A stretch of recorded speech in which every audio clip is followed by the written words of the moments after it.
Rome, the eternal city. Today it's a place dominated by Christianity. Its churches rule the skyline.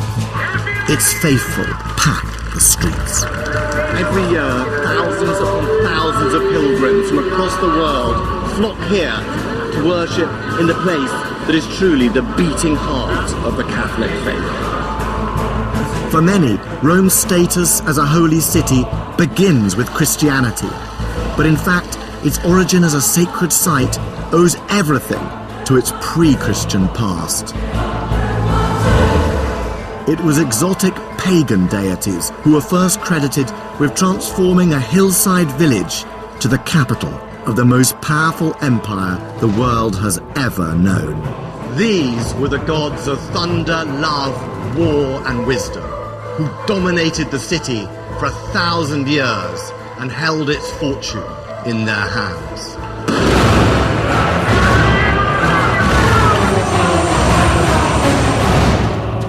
The very ground Rome was built on was considered sacred, from its temples to its sewers. You can smell putrefaction, the sweetness of waste, but it also stinks of history.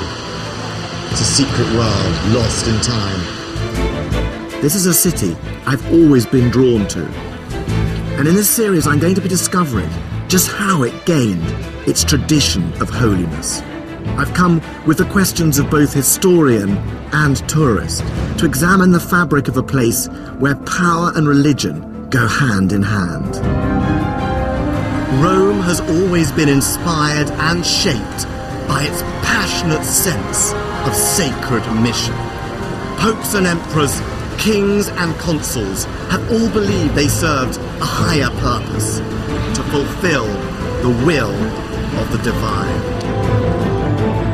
And in this episode, I'm going right back to Rome's pagan roots, to a world of empires won and lost, holy ambitions fulfilled, a place where signs from heaven could change the course of history, and men became gods.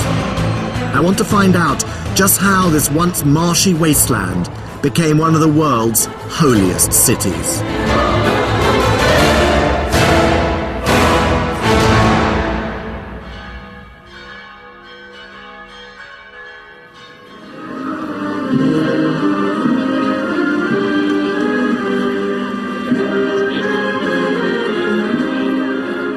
Every July, Rome celebrates one of its favourite festivals. It's a Catholic celebration in which a statue of the Virgin Mary gets a tour of Rome along the River Tiber. And she's off.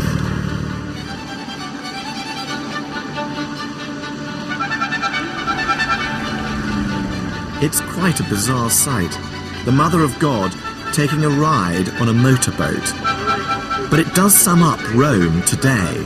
Here, religious pageantry is the city's daily theatre, on the streets and on the water.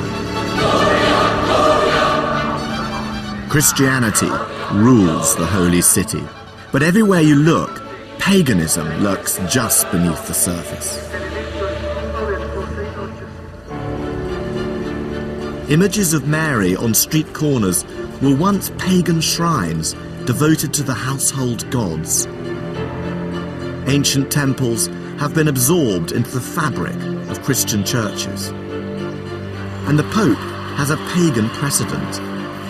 The ancient Romans had their own high priest, the Pontifex Maximus. Even this procession has echoes of the pagan world.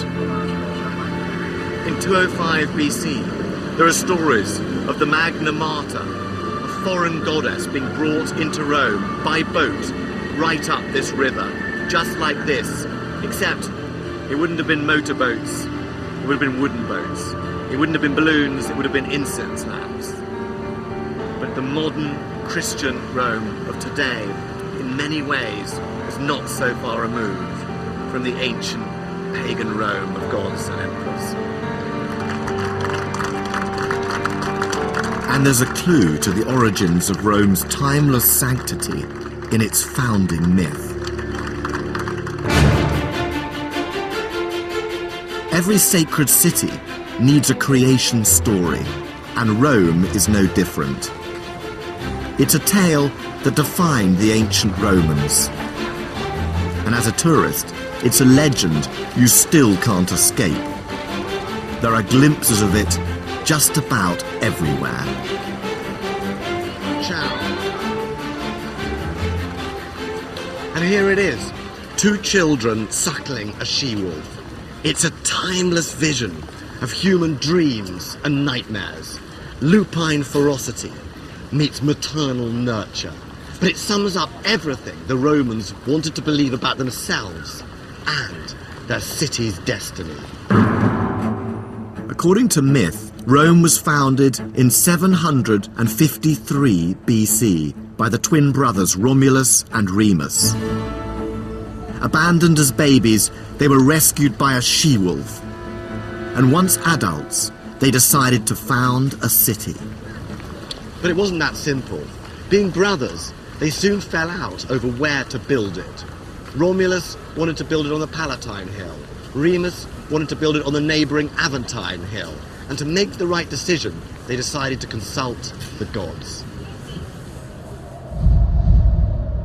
Signs from heaven were sent to each brother in the form of vultures. Remus saw them first, 6 birds over the Aventine. But Romulus saw more, 12. Each brother claimed the gods favoured him. It was a rivalry with fatal consequences. Romulus started to build walls around the Palatine to mark the boundaries of his new city. Remus mocked his brother by jumping over the half-built fortifications. It was a challenge, and Romulus answered it by killing his brother. The gods had spoken. It's a legend that reflects the Roman conviction that this was a city whose fate was divinely ordained. So the story of Rome begins with religious omens and murderous ambition. Power and religion, the essential ingredients of a holy city, then and now. Of course, the story is a legend. And the archaeology shows that Rome actually started as a patchwork of small farms on the 7 hills overlooking the River Tiber. Between the hills, there were marshy valleys where the local people buried their dead. And sometime in the 8th century BC, 2 villages that stood on the hills, the Palatine and the Quirinal, merged into one settlement. But there is one element in the Romulus and Remus story that does seem to have a basis in historical fact.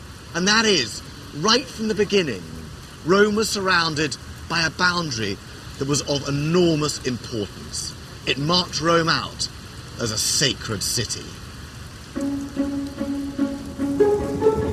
This boundary was known as the Pomerium, and Romans thought it originally followed the line ploughed by Romulus around the city. But it wasn't just about marking out territory. Much more significantly, the Romans believed the land within it enjoyed divine protection.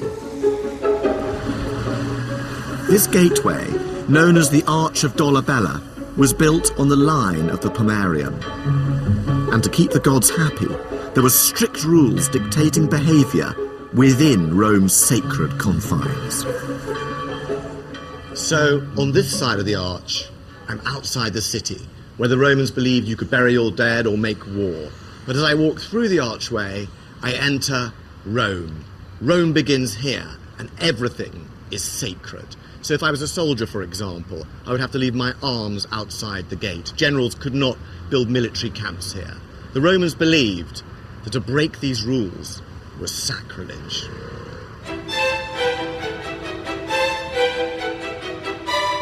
And this idea of what is and isn't sacred space has influenced the way the entire city has been laid out. It's why one of the main thoroughfares into Rome, the Appian Way, is lined with tombs. but only up to a certain point. They stop the moment you enter the city itself. It's also why the tombs of the early Christians, the catacombs, are on the outskirts and not in the centre. But the sacred space in Rome wasn't just what you saw around you, it also extended beneath your feet, right underground. Deep below Rome is one of its most secret and holy sites. It's a network of sewers, but they weren't just to wash away the effluence of the Romans. Like everything else in the city, they also had a sacred purpose. They were said to be the brainchild of one of Rome's earliest rulers, Tarquinius Priscus, 5th monarch of the city, and one of a line of kings who ruled here.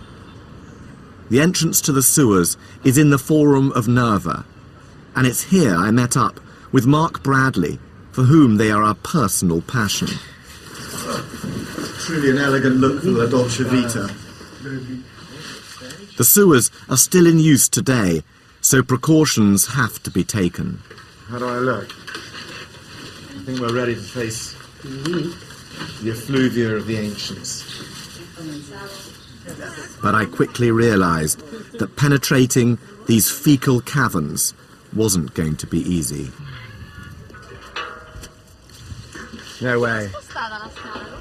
I don't think I can go down there. I hate to tell you this. I'm serious. No. Nobody's ever fallen down it. Don't like the look of it. Half an hour later, after a very 21st century panic attack that would have shamed the noble Romans, I managed to face this terrifying abyss. And as I descended into this twilight canyon of filth, I could smell it before I could see it. What a place. Oh my God. What is that? This is absolutely extraordinary down here. Yes, I mean, these are terribly, terribly important. This is the Cloaca Maxima, the Great Sewer, which is the oldest surviving intact monument in Rome. Forget all the temples, forget all the palaces. This is the real start of Rome.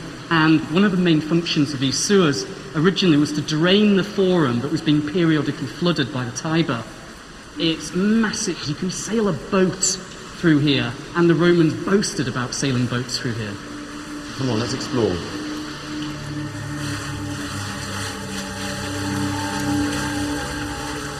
This extraordinary sanitation system was built right back in the 6th century BC, and its tunnels stretch for miles and miles. For 2,500 years, right up until the 19th century, this was the only sewer system serving the whole of Rome. And the ancient Romans believed it purified the city, both practically and symbolically. So, Mark, why are these sewers sacred? Well, these sewers are sacred in part because they flush waste out of the city, they cleanse the city, they make the city pure. And there are shrines marking particular points and junctions in the sewer. There's a very long-standing tradition in the history of Rome where unwanted elements of society, so criminals, deposed tyrants, even Christian martyrs, would be cast down here symbolically to be flushed out of the city. Which emperors were actually tossed down here? The one emperor who is very famous for this is the Emperor Elagabalus in the early 3rd century AD, who was a depraved young emperor who made a complete mess of Rome. He was eventually assassinated. His body was dragged really foully through the sewers and evacuated outside the city. That's all that's left of one of the last people to be here. The Romans believed this purging of the city was key to its very survival. If Rome was pure, the gods would be happy, and the city's fortunes would be secure. I actually didn't think I'd be able to get down here, but I'm so pleased I did. I love it. The stones themselves speak, perhaps I should say stink, of history. however disgusting it is down here, and it really is disgusting. The walls, the liquid, the stink is appalling. It's sweet and it's horror. And yet I have to tell you, there is a real grandeur down here, and it isn't the sacred grandeur of ancient Rome.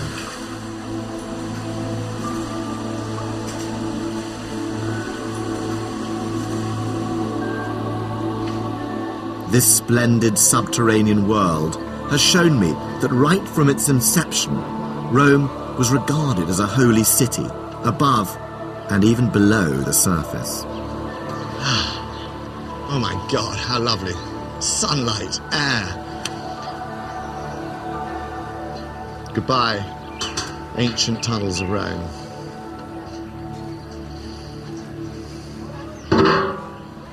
The sewers are one of Rome's best-kept secrets. But they have an unexpected link to one of the city's most popular tourist destinations that might not please the thousands of people who come here.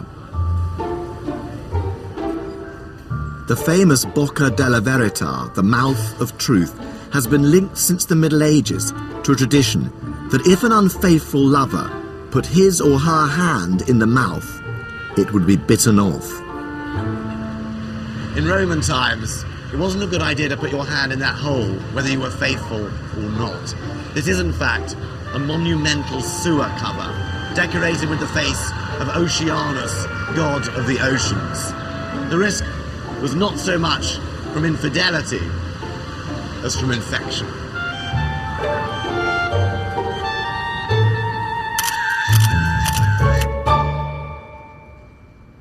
The concept of Rome as a holy city was present from the beginning. And it not only shaped how the Romans designed their city, it also influenced every political decision its rulers made.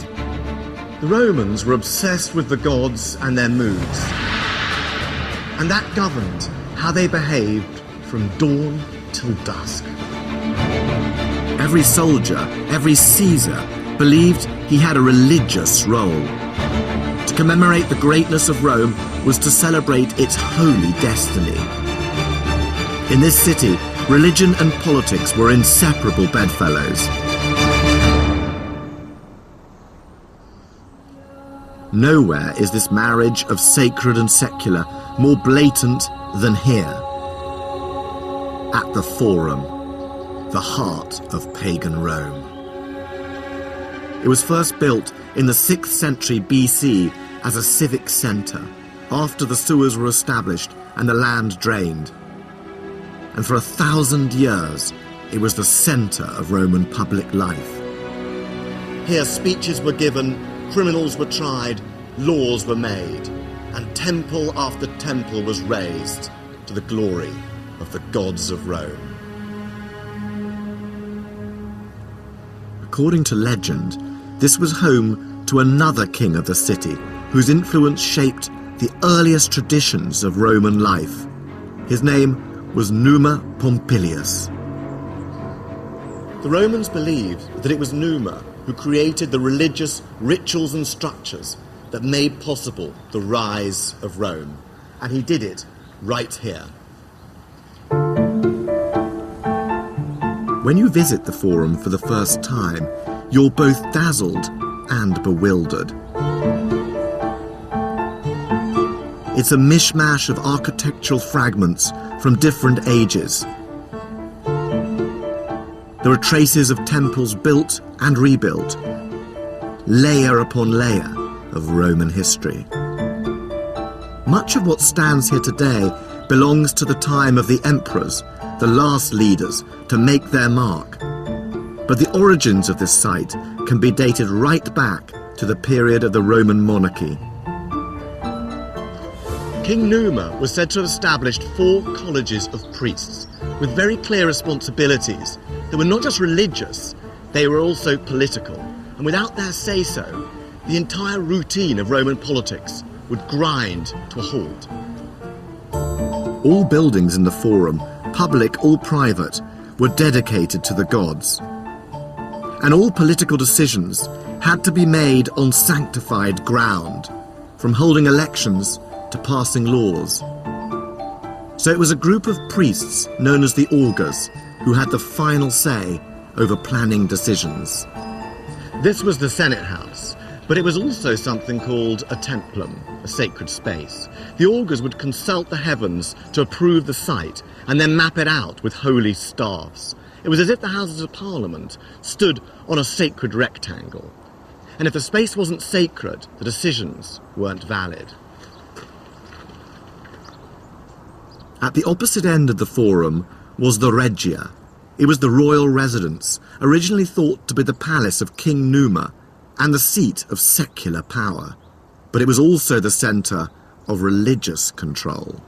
This was once the headquarters of the Pontifex Maximus, the high priest, the supreme religious authority of Rome. And Pontifex Maximus literally means the greatest bridge builder. He was the bridge between gods and men. He regulated the rituals of Roman life and the divine law, and this gave him considerable political authority. But he was also master of the Vestal Virgins, and right next door to his headquarters was their house and temple. The Virgins were priestesses of Vesta, the goddess of the hearth and home, who had a special link to the fortunes of the entire city. The Vestal Virgins were chosen at the age of 6 for their moral and physical perfection.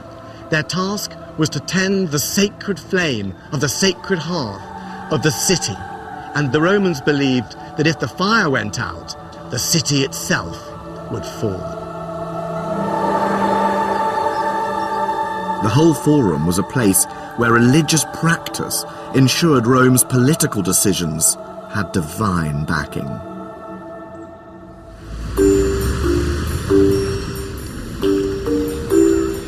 I've always been fascinated by the macabre rituals that really decided the destiny of Rome. So I asked Mark Bradley to give me an insight into the work of a priestly group who were involved in one of the gorier aspects of Roman politics. They were known as the Haruspices, diviners from the Etruscan communities of northern Italy, skilled in interpreting signs from the gods. And there's a reason we're meeting in a fresh food market. So Mark, what is this still warm, almost pulsating bloody organ that we have here on the platter in this butcher's shop? This is a fresh liver taken from a newly sacrificed sheep. What the priest would do is they'd cut open the animal and they'd take out the liver while it was still pulsating, and they'd examine it to see what the future has in store. So the first thing we need to do is orientate it correctly. What the Haruspices did is they used a model of the liver to guide them, to remind them, to prompt them about how to read it. So what we have here is a bronze model of a liver from about 100 BC. And this is called the Piacenza liver.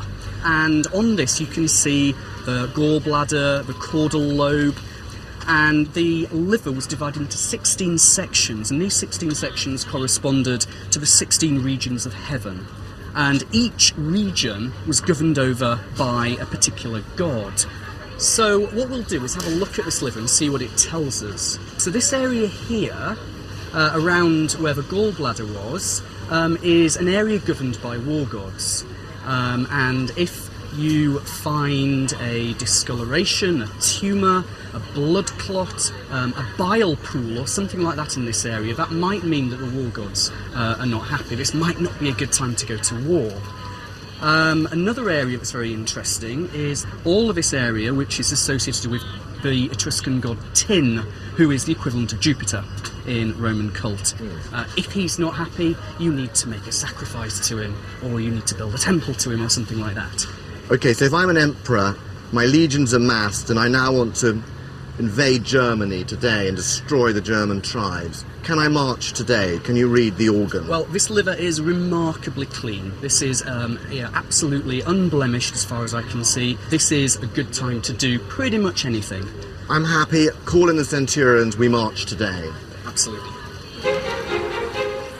If religion was an essential part of a politician's life, For your ordinary Roman, there was barely a beat in the day that wasn't overseen by a god.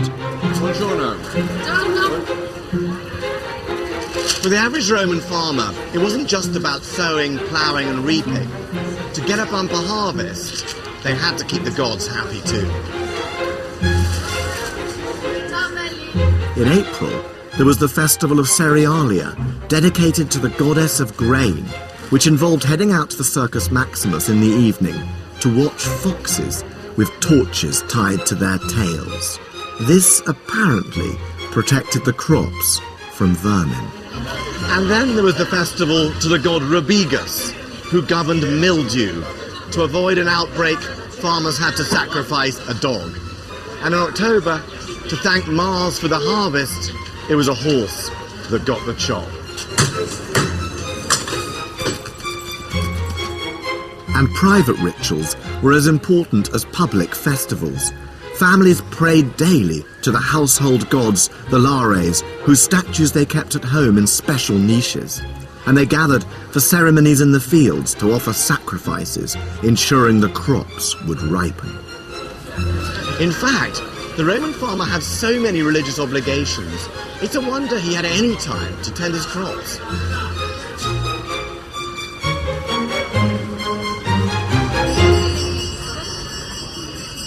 The religious structures and practices said to have been established by King Numa largely formed the basis of Roman religion for the entire first millennium of Rome. But in 509 BC, a political crisis broke out. A group of aristocrats rebelled against the king, Tarquin the Proud. They overthrew him and established a new political system. Rome would no longer be ruled by one man, but by the Senate, an assembly of its leading citizens. The Roman Republic was born. But whatever ideas drove the change, religion remained at the heart of the new regime. Indeed, the more successful Rome became, the more sacred the city.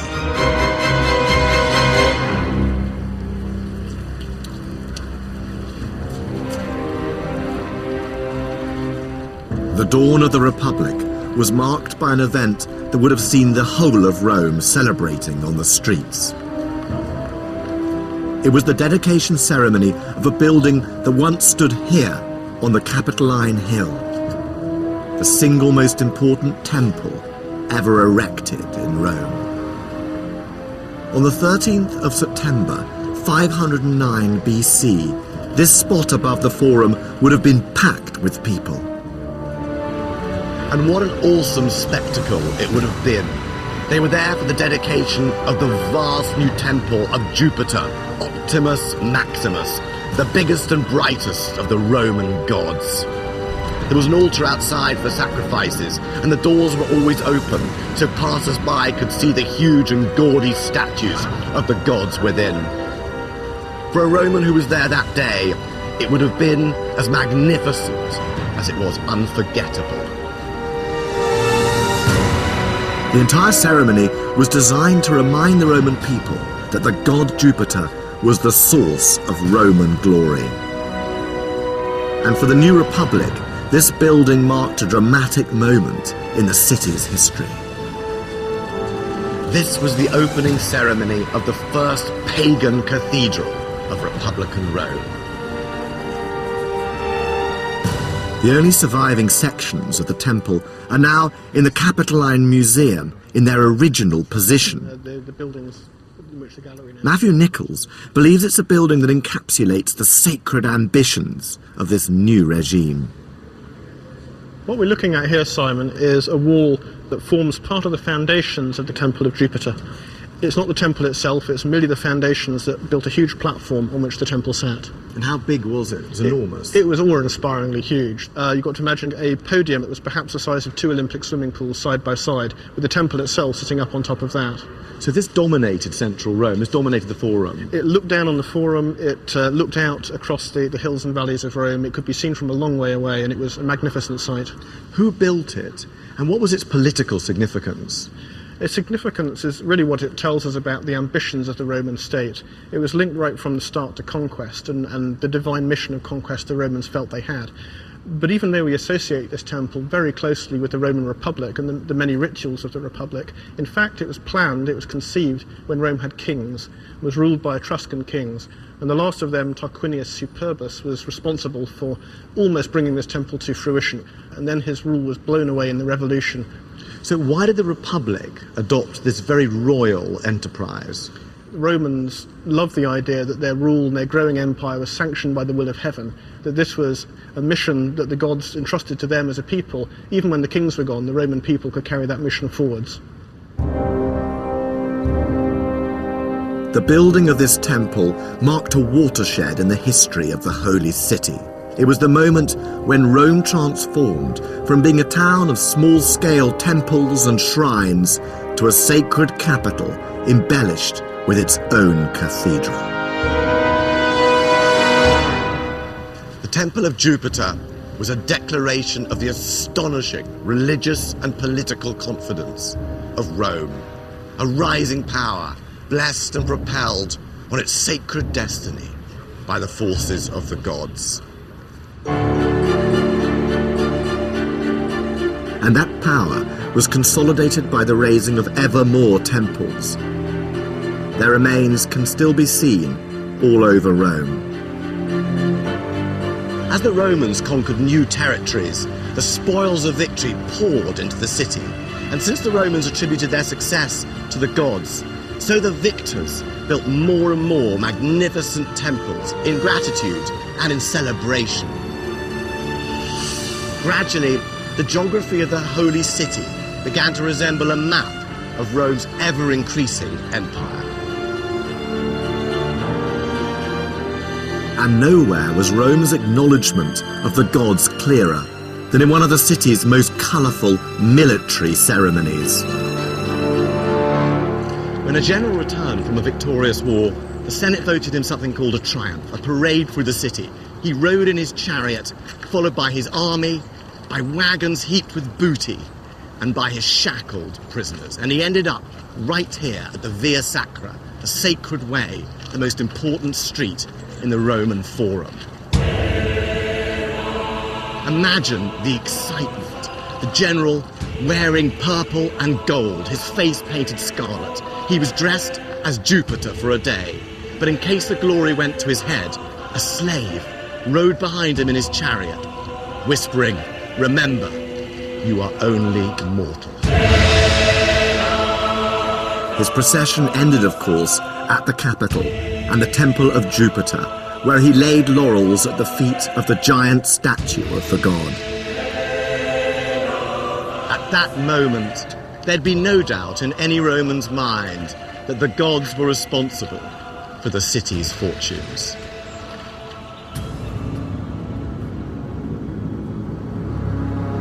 But the success of the Republic came at a price. It was the purity of Rome's religion that suffered. The city's expansion into a vast empire led to an influx of foreigners from Greece to Egypt, and with them came their gods. Rome's senators could have suppressed these new divinities and stayed faithful to their own, but they took a more pragmatic approach. Foreign gods like Isis and Serapis were absorbed into the state religion, and in the 3rd century BC, one was even imported to try and avert disaster.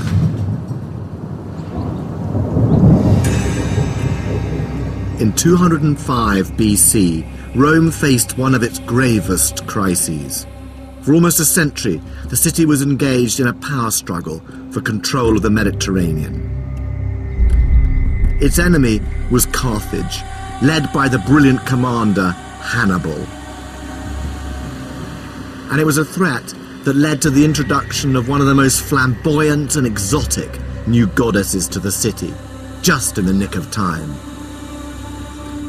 Rome's very existence was in peril. Strange portents and mysterious hailstone storms threatened danger, and in their panic, the Romans decided to consult the Sibylline books, sacred texts kept in the great temple of Jupiter. Their advice was clear.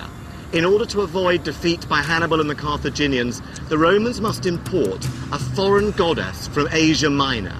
Her name was Magna Mater, the Great Mother, and her arrival in the city and her acceptance as one of its official gods, that alone would help save Rome.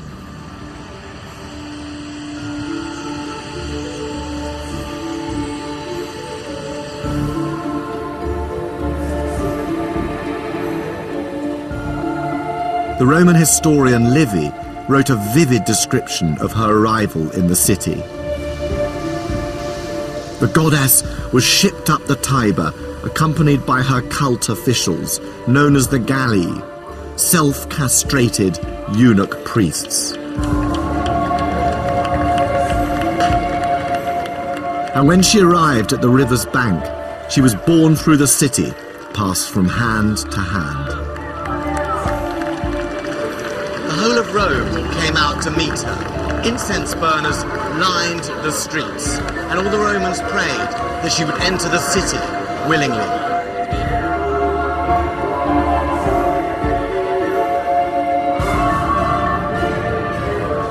It seems Rome hasn't changed as much as you might think.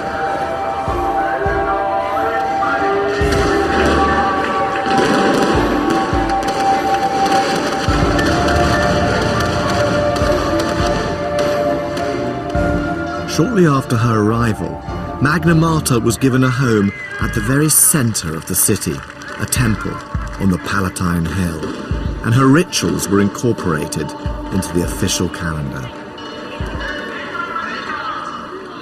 3 years later, Hannibal was defeated. The story of Magna Mater shows how far Rome had come. It had transformed from sacred village to a holy city, dedicated to a multinational pantheon of deities.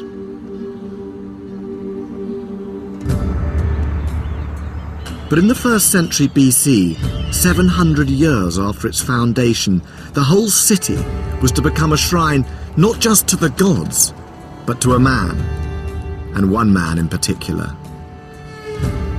It was an innovation that had its roots in the rule of one of Rome's most outstanding leaders, Julius Caesar.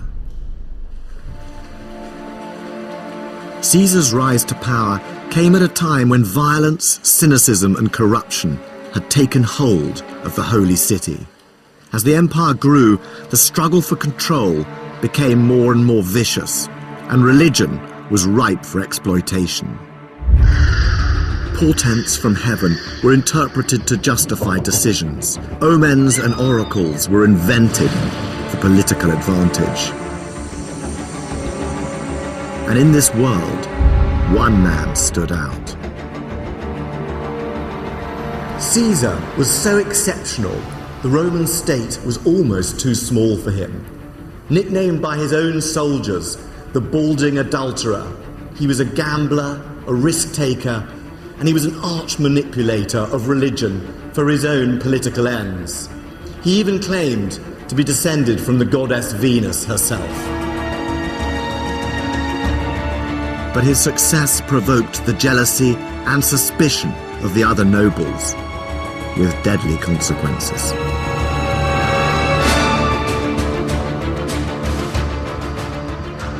This little-known square is the closest you can get to the spot where Caesar was murdered. In the 1st century BC, these ruins were temples. And on the Ides of March 44 BC, Caesar was passing here when he was stabbed by a group of conspirators. At first, he fought back, but when he saw among the assassins was Brutus, his mistress's son whom he adored, he gave up. His murder was meant to save the Republic, but in fact, it just accelerated the end of the dream. With Caesar's successors, Rome would no longer be ruled by the Senate as a republic, but by a single ruler as an autocracy. And with this new political order came an innovation in Roman religion, which would once again have a huge physical impact on the holy city and on the daily lives of the ordinary people who lived here. The emperor wouldn't just be the most powerful political leader in the Western world. He was about to become the son of a god.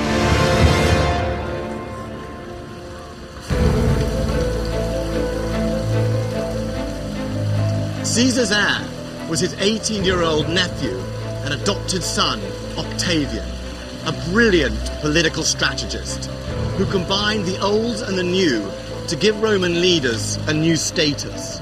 They were no longer just generals and priests. They could also be gods. After Caesar's death, Rome was thrown into chaos, and a fight for power ripped the city apart.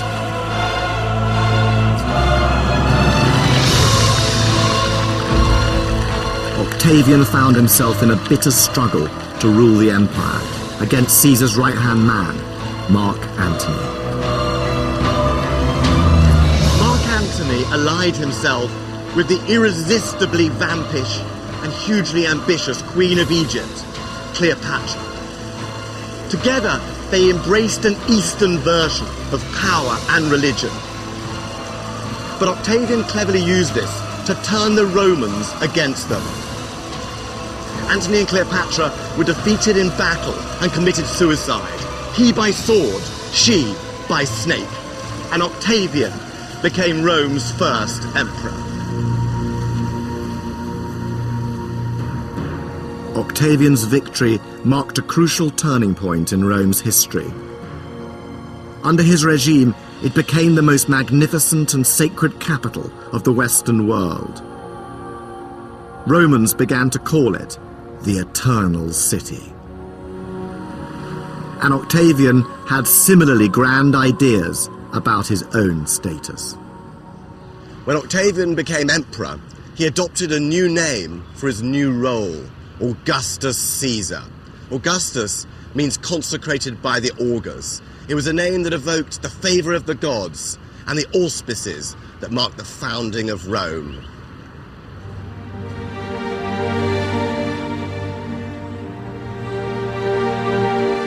The name Caesar also linked Augustus to his murdered uncle, Julius. And very early on, he had a temple built here in the Forum, in his uncle's honour. It doesn't look like much now, but this once dominated the entire south side of the Forum. Before it was built, this was where they brought Julius Caesar's body after his assassination, and it was here that they cremated him before huge crowds. The temple marks a major change in Roman religion. This is when they started to treat their rulers not as men, but as gods. On the 1st of January 42 BC, the Senate passed an unprecedented decree. They declared Julius Caesar divine. It made him the first historical Roman ever to be officially deified. With a temple and priests, this mere mortal had now become a god. And if Julius Caesar was a god, then his adopted son Augustus had a new title, Divi Filius, son of a god.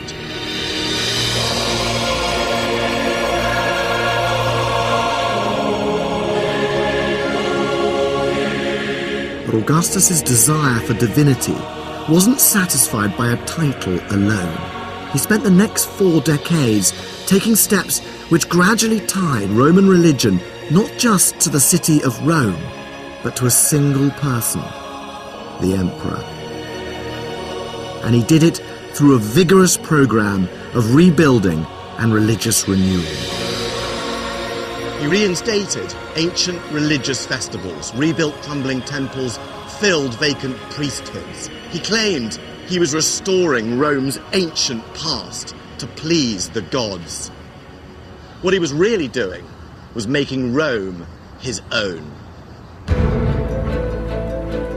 Augustus subtly co-opted new powers, taking on the mantle of all the major priesthoods in Rome, culminating in 12 BC when he declared himself Pontifex Maximus.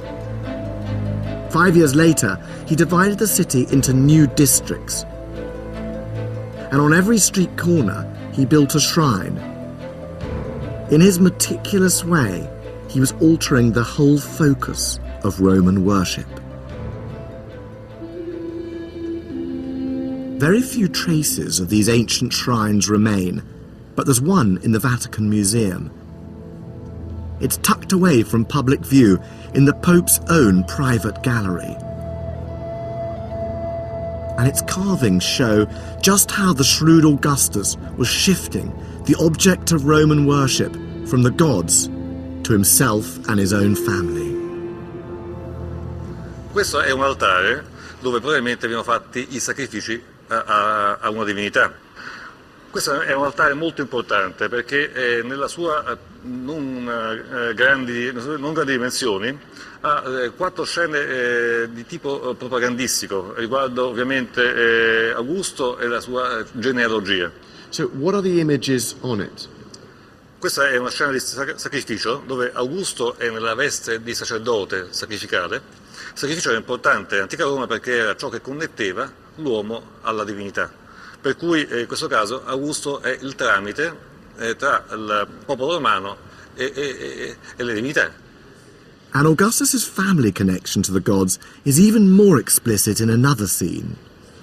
Questa immagine in particolar modo rappresenta Cesare. Questo altare in particolare ci ricorda che Cesare è diventato una divinità, è quello qui che con il suo carro, sulla sua quadriga, vola verso il cielo. Il cielo qui è rappresentato da questo personaggio con la veste sopra la testa, tonda.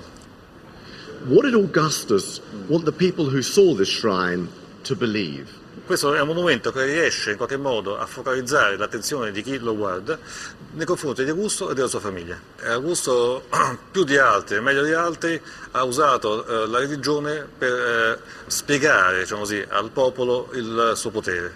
E questo passaggio dallo stato terreno allo stato divino. Questo serve perché la gente, il popolo comune, dia ad Augusto una sorta di velata divinità. By putting images of his deified ancestors on shrines all over Rome and encouraging sacrifices to them, Augustus was making a bold statement. Augustus was inviting all ordinary Romans to take part in the creation of a new imperial mythology.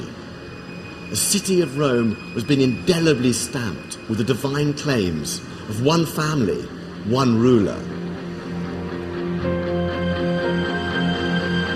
And Augustus set the tone for the emperors who came after him.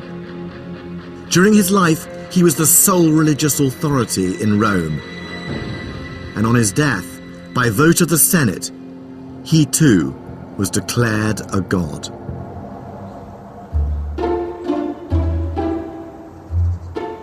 The Forum is a living testament to Augustus's precedent. Temples to deified emperors would soon dominate this sacred space. So here is the temple to the Emperor Antoninus Pius. And here, these columns were the temple to the emperors Vespasian and Titus. Now, Vespasian, who was a bluff soldier, kept a sense of humour about divinity. When he lay on his deathbed, he joked, "I think I'm about to become a god." But other emperors lacked his sense of detachment. The demented Emperor Caligula cavorted as the goddess Venus in a gorgeous, bejewelled dress. The Emperor Hadrian took all of it a step further when he deified his young, gay lover. And as for Nero, he built a 120-foot statue of himself as the sun god, right here in the centre of Rome. But it was the imperial cult and its demands that provoked a minor challenge to Roman religion with world-shattering consequences. A new generation of foreign sects was starting to gain popularity in the city, and one in particular showed resistance to this worship of emperors. That cult was, of course, Christianity. And 300 years after its emergence, it would entirely reshape the city of Rome. The pagan temples would be converted into churches, leaving the Roman gods to crumble into dust. But when it first arrived in Rome in the 1st century AD, Christianity looked less like a force to be feared and more like a sect of cranks with peculiar and preposterous beliefs worthy of mockery.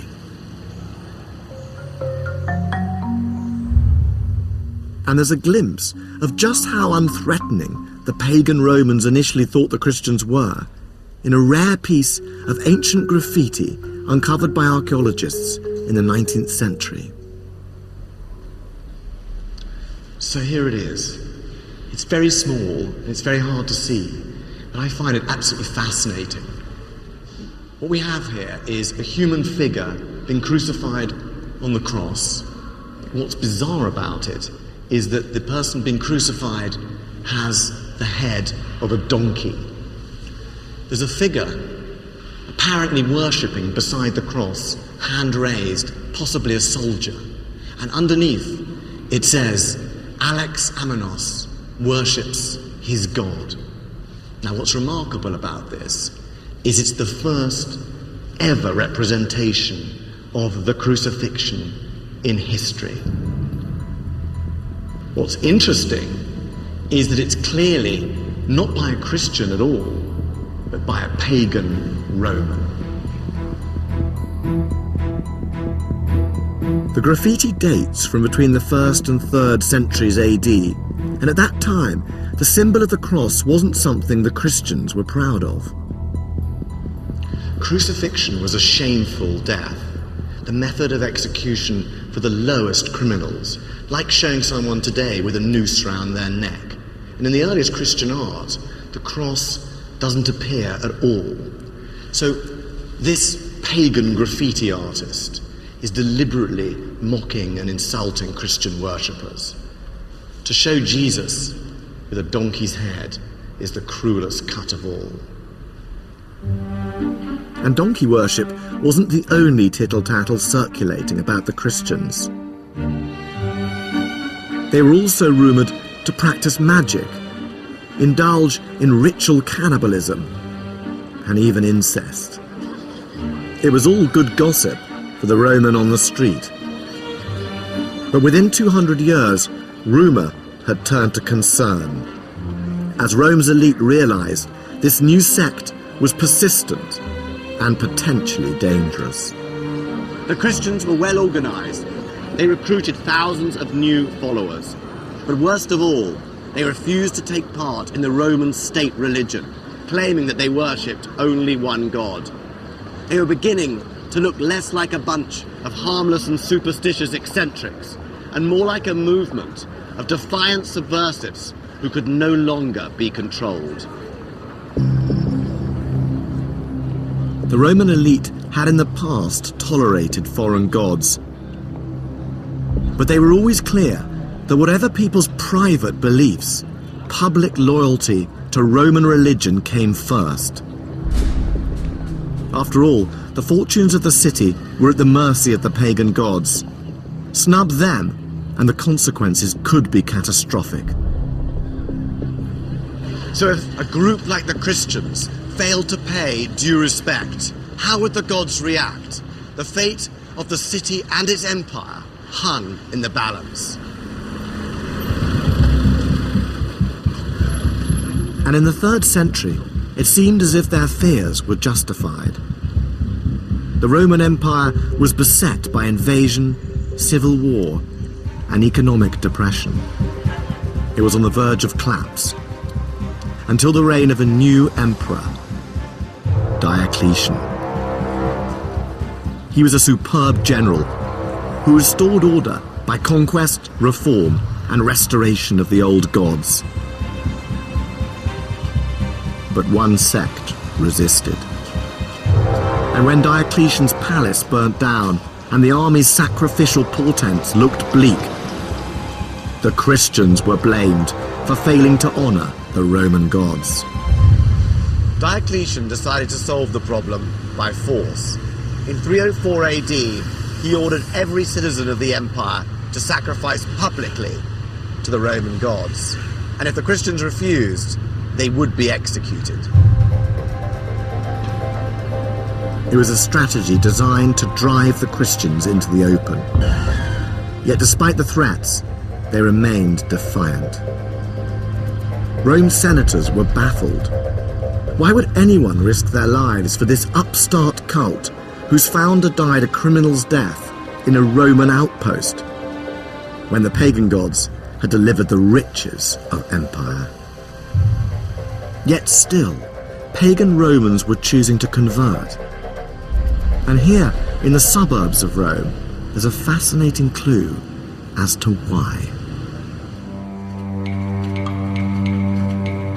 This is the catacomb of Priscilla, where Christians were buried in the first centuries of the church. And it's one of the few places in Rome that they've left their mark.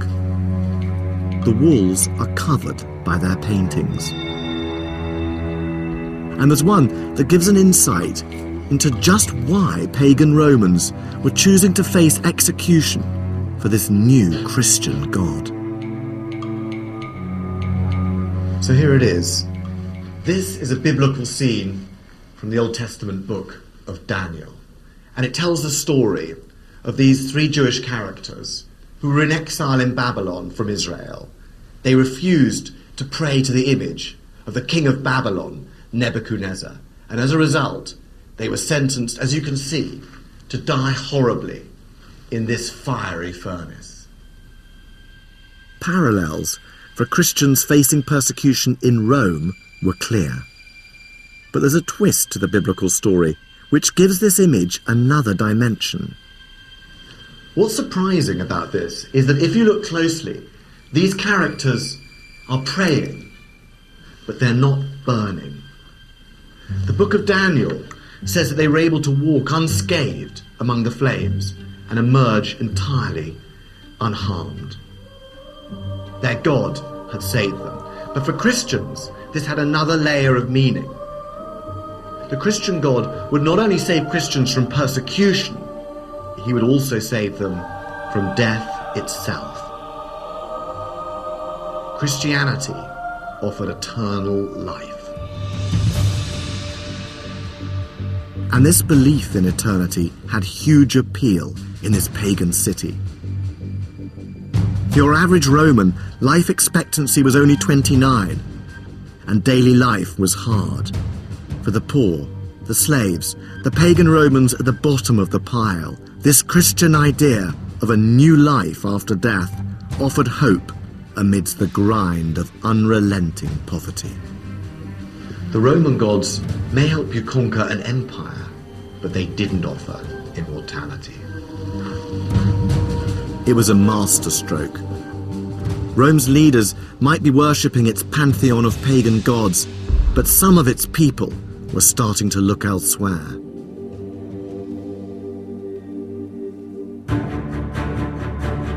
Ancient Rome has always been a symbol of secular power. But you can't understand the might of this city without also grasping the sacred beliefs of the Romans themselves. Right through its history, Rome's greatness was inextricably linked to its sacred mission. For its first 1,000 years, Rome's palaces and temples expressed one thing. This was a holy city, blessed by the gods to rule the world. But all that was to change.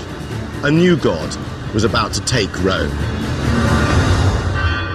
Next time, Rome's transformation from pagan heartland to the capital of Christendom as religious revolution hits the holy city. Valdemar Januchak brings the Dark Ages out into the light here on BBC HD. His brand new series continues at 7:30 tomorrow. Next tonight, though, stay with us for an epic journey around our frozen planet.